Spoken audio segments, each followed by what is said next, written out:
السلام علیکم ګرانو دوستانو. د نړیوال جام په ترڅ کې نن پاکستان د هندوستان پر وړاندې د سیالۍ ډګر ته کښته کیږي. دا دوی هغه لوبډلې دي چې د نړۍ په لر او بر کې ګڼ شمېر مینوال د دوی لوبې ته انتظار باسي. دا دوی لوبډلې د یو بل سخت رقیبانې هم دي. په 12 ځله شلوريز او 500 ورځ نړیوال جامونو کې پاکستان او هندوستان سره مخ شوي دي، خو تر اوسه پورې پاکستان د لوبې په ګټلو بریالی شوی نه دی. د دې په اړه پاکستاني او هندوستاني لوبغاړو مشورې هم کړي دي او چیلنجونه هم یو بل ته ورکړي دي. دا چې دوی څه ویلي دي په دې ویډیو کې را سره وګورئ، چینل هم در سره سبسکرایب کړئ.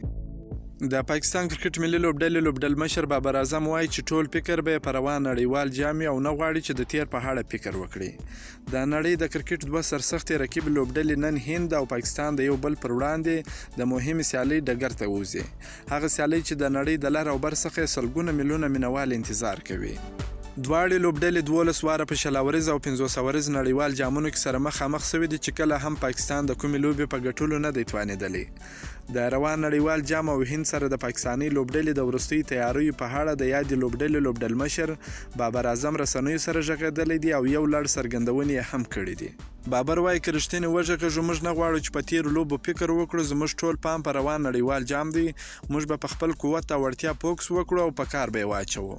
بابر زیاتوي دا مهمه ده چې هر څه عادي ونیسو او خپل کرکټ وکړو، موږ به کوشش وکړو چې ښه کرکټ وکړو او د ښې نتیجې په تمه به یو. د روان کال په شلوريز کرکټ کې د 2 سلیز جوړونکي لوبغاړي بابر اعظم دغه خبرې د انډيا سره د نننۍ لوبې د پیل نه یوه ورځ مخکې له رسنیو سره په خبرو کې وکړې. د نننۍ لوبې په اړه بابر وویل چې څومره عادي ځان نیسو هغومره به نتیجه شوې.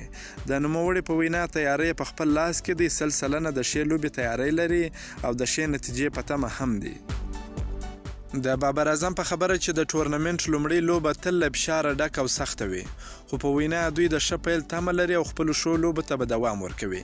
که مو دا ویډیو خوښه شوې ویډیو در سره لایک کړئ، که په دې چینل کې نوي یاست افغان خوشحال یوټیوب چینل هم در سره سبسکرایب کړئ. د نور تازه معلوماتو لپاره هم زموږ سره اوسئ. تر بلې ویډیو پورې د الله په امان.